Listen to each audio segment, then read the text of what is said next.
Assalamualaikum warahmatullahi wabarakatuh. Halo, apa kabar semuanya? Semoga kalian selalu dalam keadaan sehat dan walafiat.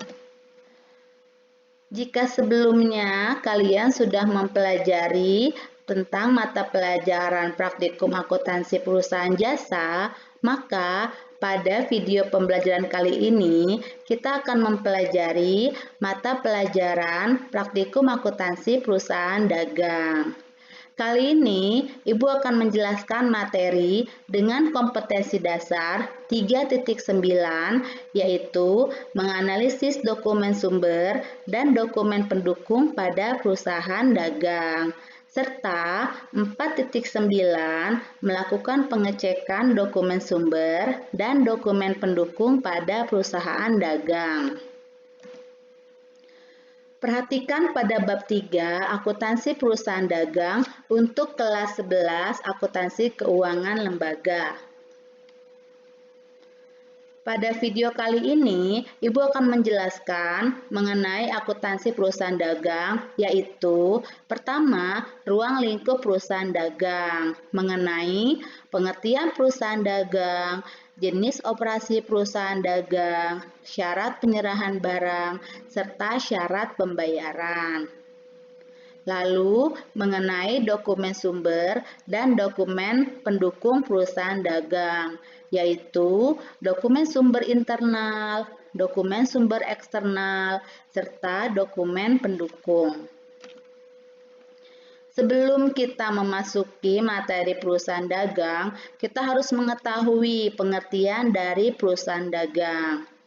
Perusahaan dagang adalah perusahaan di mana kegiatan usaha pokoknya membeli barang dari satu pihak untuk dijual kembali kepada pelanggannya tanpa mengubah bentuk fisik dan nilai tambah. Jadi, perusahaan dagang berperan sebagai perantara antara produsen dan konsumen. Berikut aktivitas perusahaan dagang. Perusahaan dagang beraktivitas, pertama, mereka membeli barang dari produsen atau pemasok, lalu disimpan sementara tanpa mengubah bentuk. Maksudnya, perusahaan dagang misalkan contohnya membeli sebuah handphone dari pemasok, lalu disimpan dan tanpa mengubah bentuk. Membelinya handphone maka akan dijual kepada konsumen dalam bentuk handphone kembali. Nah, setelah disimpan sementara tanpa mengubah bentuk, lalu menjual barang kepada konsumen atau pembeli dengan tujuan untuk mendapatkan laba atau keuntungan.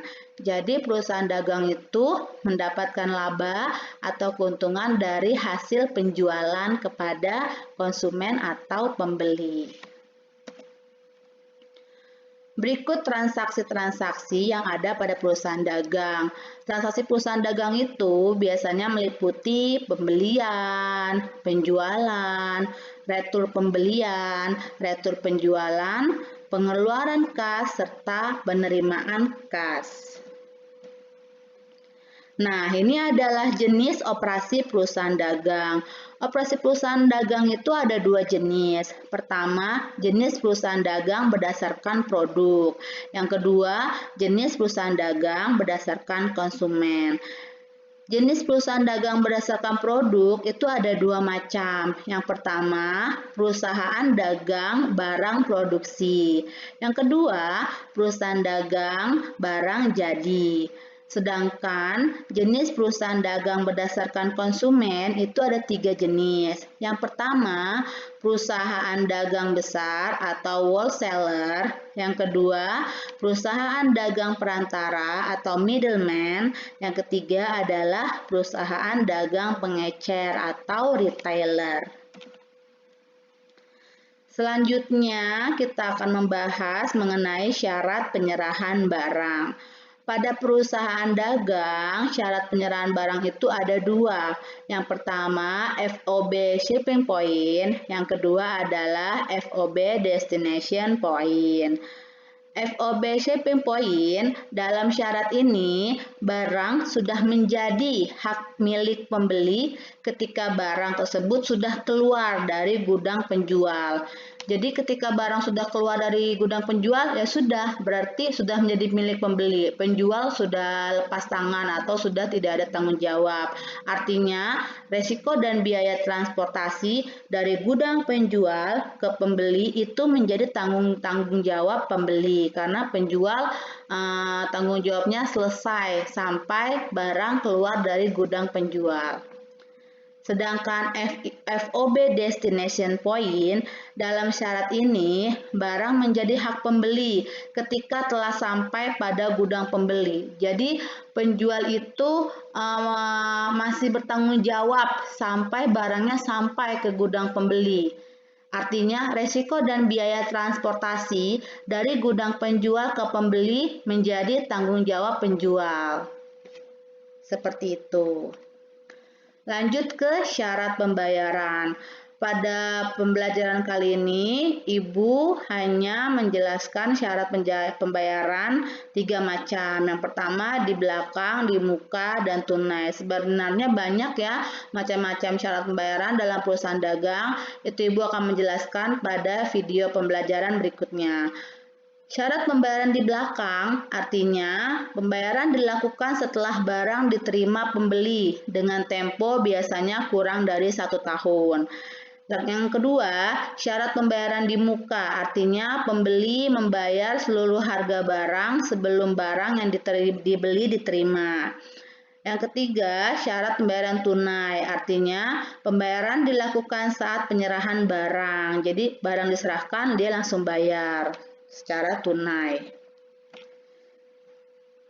Oke ya, kita lanjut ke pembahasan berikutnya mengenai dokumen sumber dan dokumen pendukung.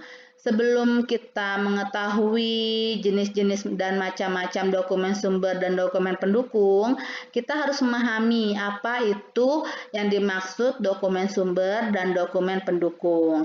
Perhatikan, dokumen sumber adalah dokumen utama yang dipakai sebagai dasar pencatatan ke dalam jurnal atau buku pembantu. Sedangkan dokumen pendukung adalah dokumen yang melampiri dokumen sumber sebagai bukti syahnya transaksi yang direkam dalam dokumen sumber. Nah, bisa diperhatikan ya, ini adalah macam-macam dokumen sumber.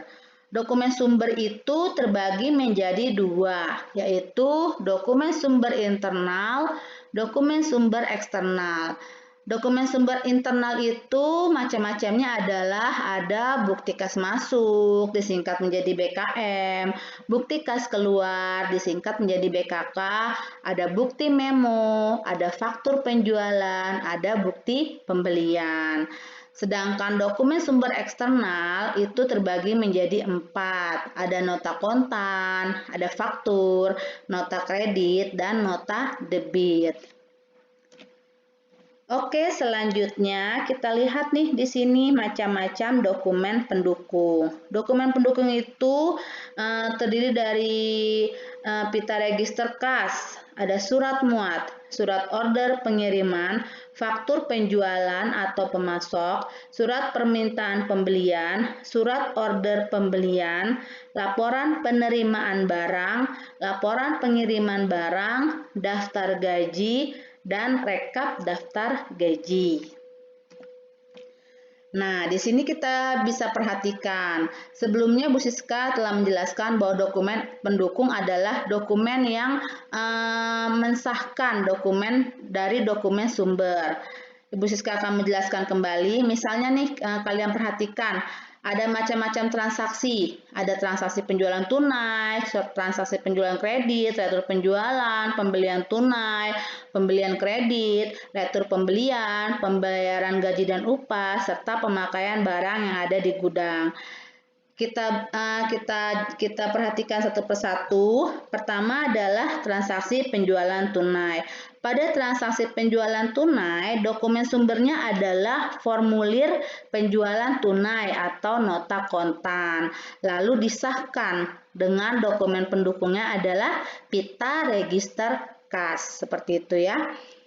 Selanjutnya adalah transaksi penjualan kredit. Pada transaksi penjualan kredit, dokumen sumbernya adalah faktur penjualan.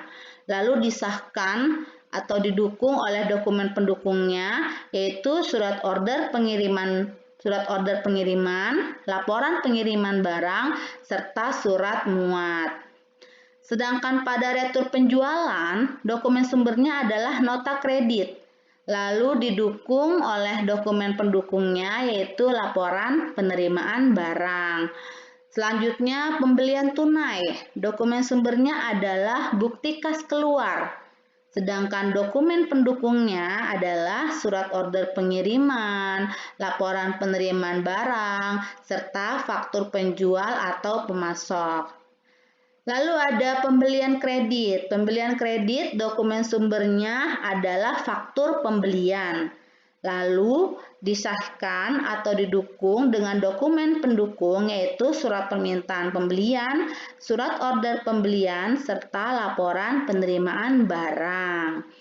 Selanjutnya ada retur pembelian. Retur pembelian itu dokumen sumbernya adalah nota debit. Ya, lalu dokumen pendukungnya adalah laporan pengiriman barang. Selanjutnya ada transaksi pembayaran gaji dan upah. Dokumen sumbernya adalah bukti kas keluar dan dokumen pendukungnya adalah daftar gaji dan rekap daftar gaji. Sedangkan pada transaksi pemakaian barang yang ada di gudang, itu hanya mempunyai dokumen sumber, yaitu memo. Sedangkan dokumen pendukungnya itu tidak ada, jadi hanya dokumen sumber saja, yaitu adalah memo. Baik, kita sudah selesai mempelajari materi tentang perusahaan, dokumen sumber dan dokumen pendukung pada perusahaan dagang. Maka kesimpulan dari pembelajaran kita kali ini adalah setiap perusahaan pasti melakukan transaksi, baik transaksi pembelian, transaksi penjualan, transaksi pengeluaran kas, transaksi penerimaan kas, dan lain sebagainya. Setiap transaksi pasti ada bukti dan dokumen transaksi. Pada perusahaan dagang, dokumen transaksi itu terbagi menjadi dua, yaitu dokumen sumber dan dokumen pendukung. Perusahaan dagang itu memiliki banyak sekali ragam dokumen transaksi. Jadi, kita harus mengecek dan meneliti secara hati-hati agar tidak salah pencatatan ke dalam jurnal ketika melakukan pencatatan pada jurnal. Terima kasih sudah mendengarkan dan sudah menyimak video pembelajaran kali ini. Selalu ingat pesan Ibu, 3M, mencuci tangan, memakai masker, serta menjaga jarak aman.